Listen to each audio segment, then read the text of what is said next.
Hey guys, today we're going to read chapter 12 called Tootsie Speaks Out. It's the last chapter of our book. I hope you enjoy it. One morning in May, Fudge woke me. "Hurry up," he said. "You're going to be late for school." "Go away," I mumbled.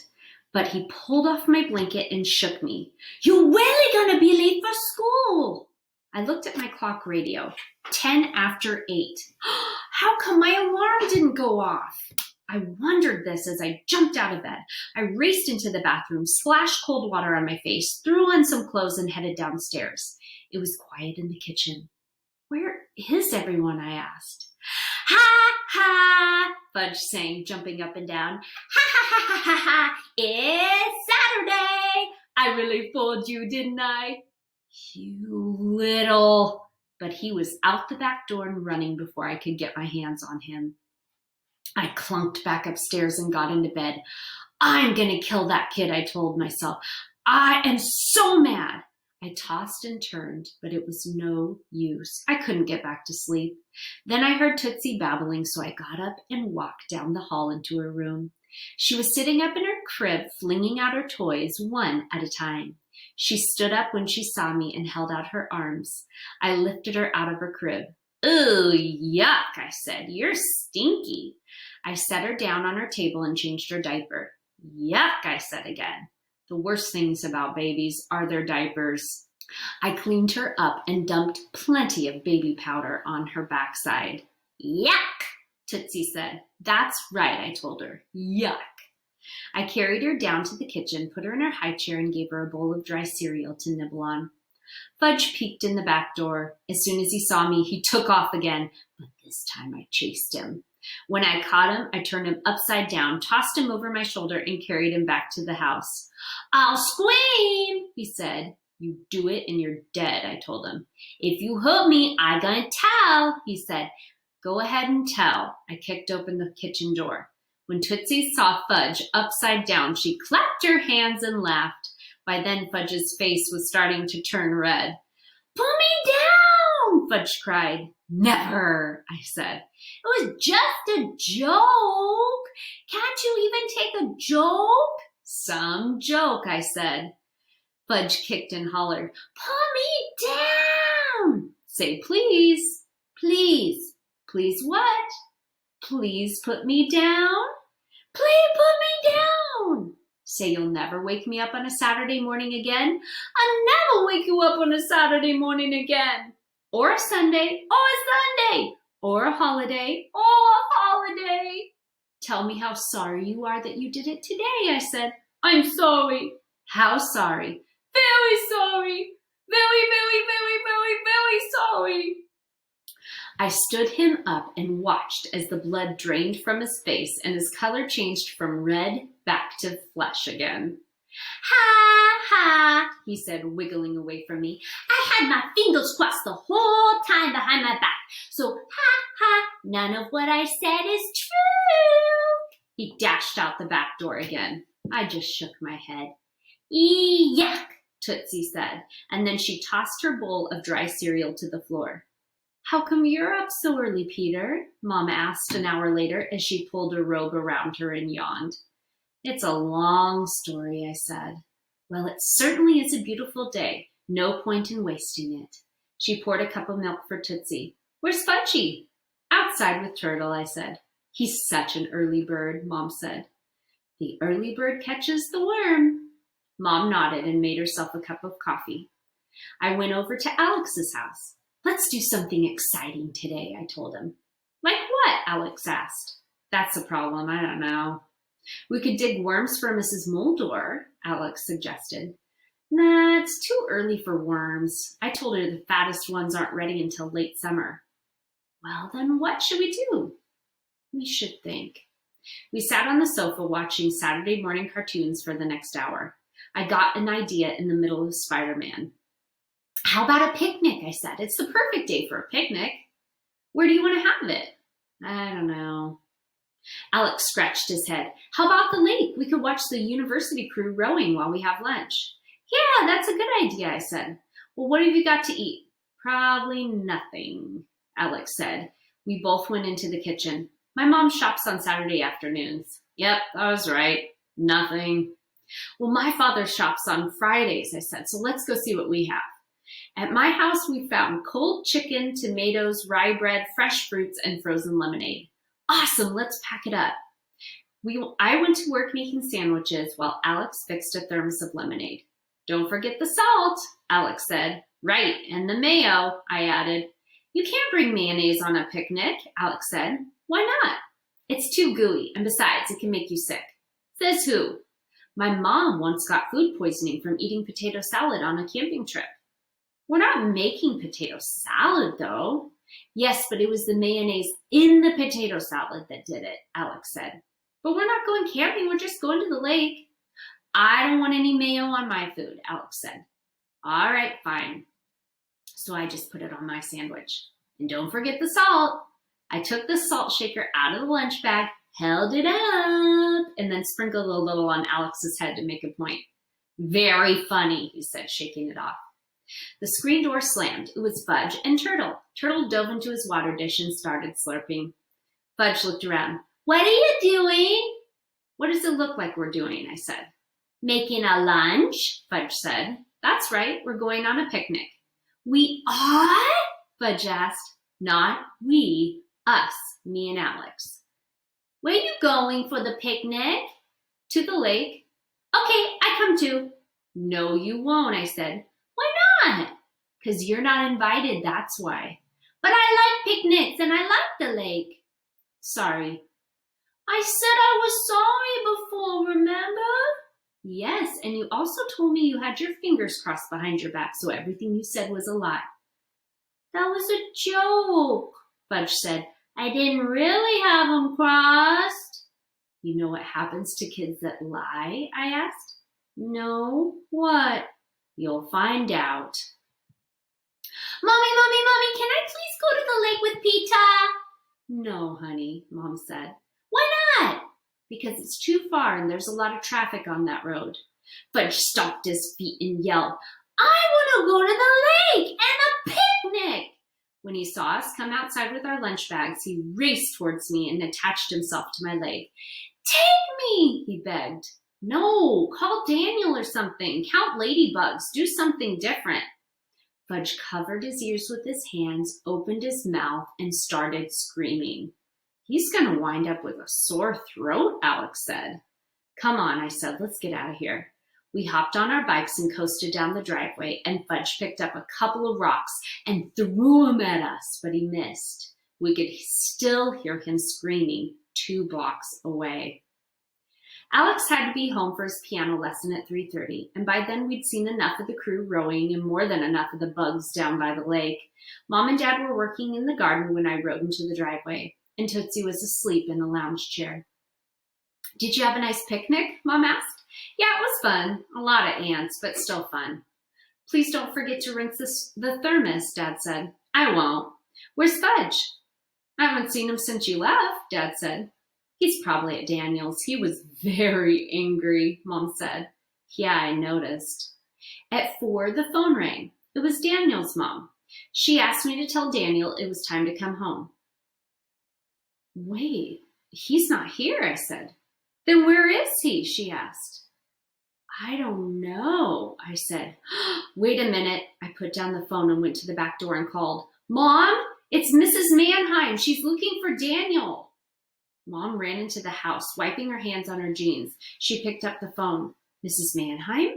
We thought Fudge was at your house. No, not since 11:30 or so. You found what? Oh, no. You don't suppose. Yes, of course. Right away. She hung up the phone. What is it? Dad asked. She found Daniel's piggy bank smashed. All the money's gone. Mom zipped upstairs to Fudge's room, and Dad and I followed. Bonjour, Uncle Feather said. Where does he keep that bank Grandma gave him for his birthday? Mom asked, ignoring Uncle Feather. Here it is, I said, finding it on the shelf. And it's empty. Bonjour, dum-dum, Uncle Feather said. Oh, be quiet, I told him. Be quiet, yourself.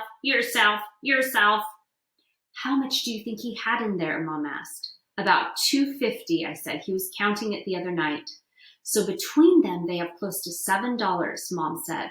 Seven, seven, seven, Uncle Feather repeated. They can't get far on $7, I said. Peter, please, Mom said. A few minutes later, Mrs. Mannheim pulled up in a red sports car. She was wearing cutoffs and a t-shirt that said Ski the Bumps and sneakers with the toes cut out. Her hair was one long braid that hung down her back. We think they might have gone to the lake, Dad told her. The lake, Miss Mannheim said. Oh my gosh, Daniel can't even swim. Neither can Fudge, Mom said. Yes, he can. He can doggy paddle. Peter, please. Anyway, why would they go swimming in the lake? It's too gloopy for swimming. Peter, please, Dad said. Please what? Please be quiet. We're thinking. Let's not waste any more time, Mrs. Mannheim said. The sooner we start looking for him, the sooner we might find him. Warren, you go with Mrs. Mannheim. I'll stay here with Peter just in case they try and call us.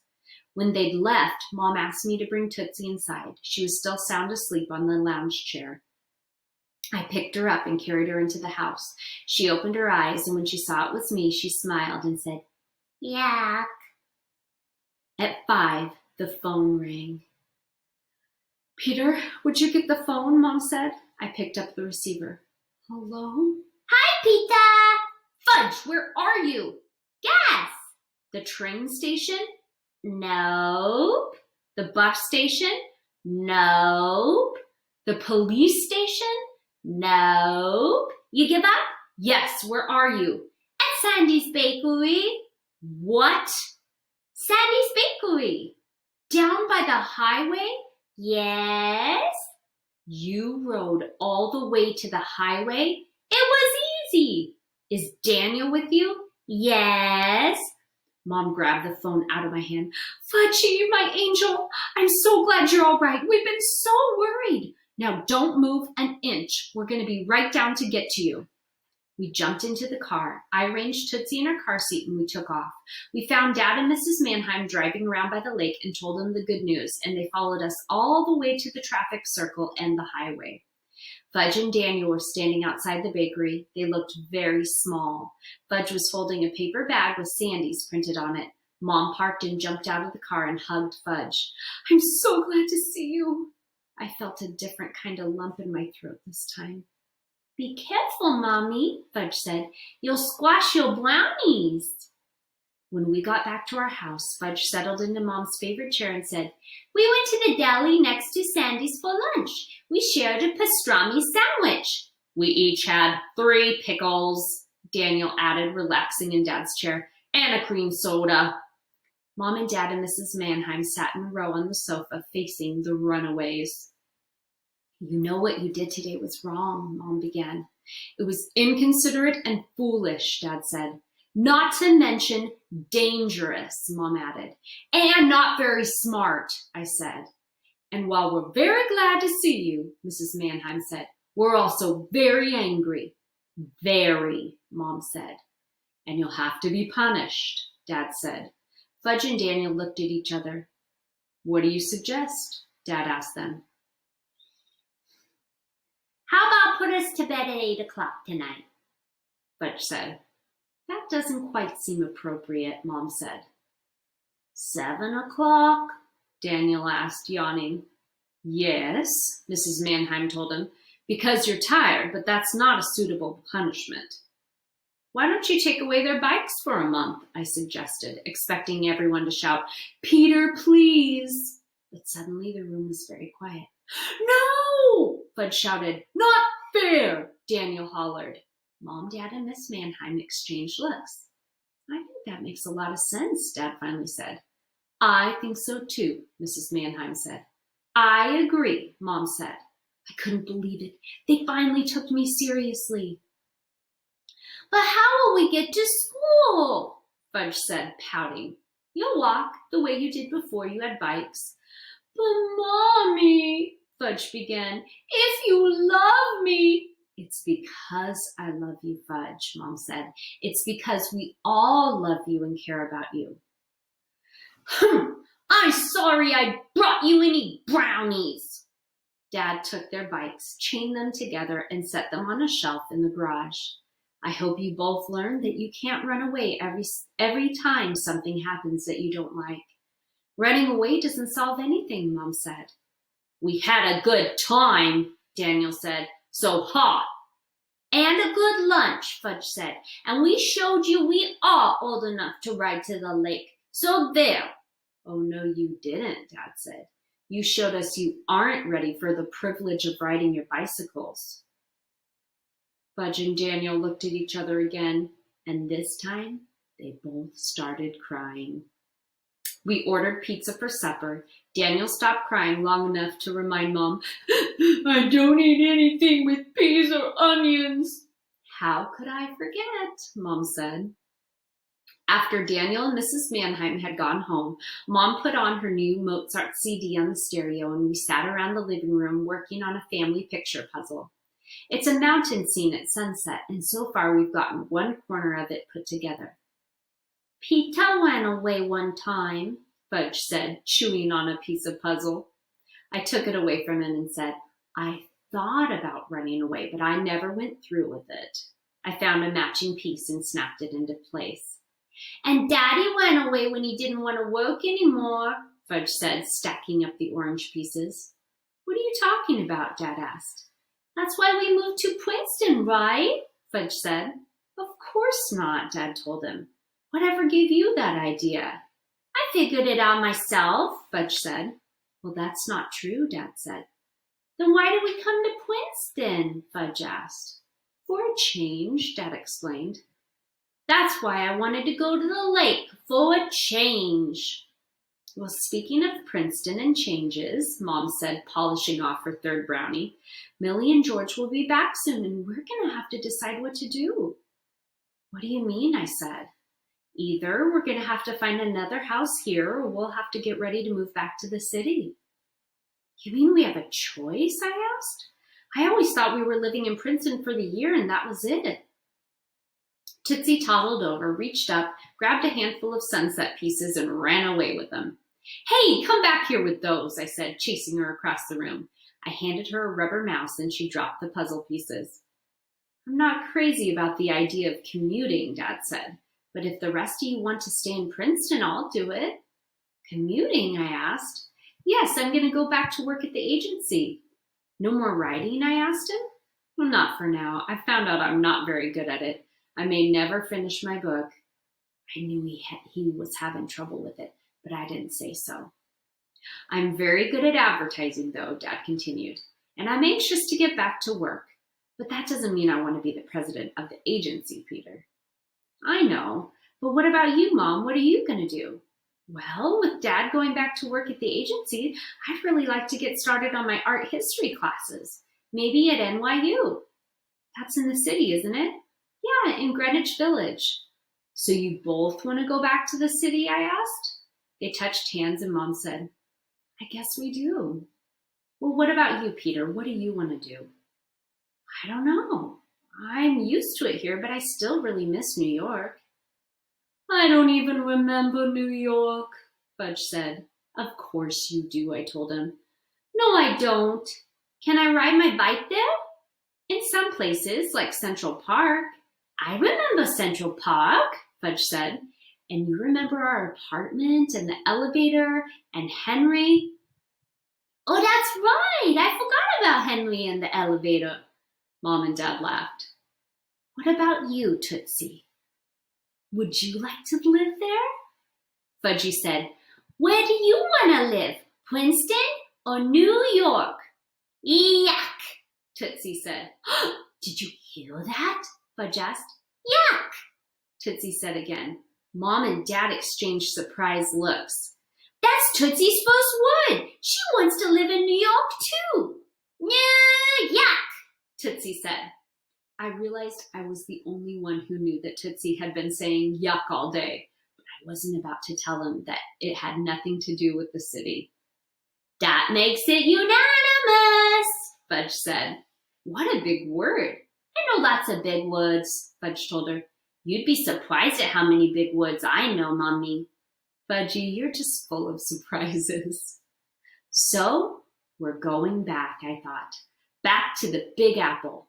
Back to our apartment. Back to Jimmy Fargo and Sheila Tubman and my rock in the park. Back to Walking Turtle and back to the Pooper Scooper. But it's all worth it. I picked up Tootsie and swung her around. I couldn't help but laugh, and Tootsie laughed too. To some people, there's no place like New Yuck, and I guess I'm one of them. The end.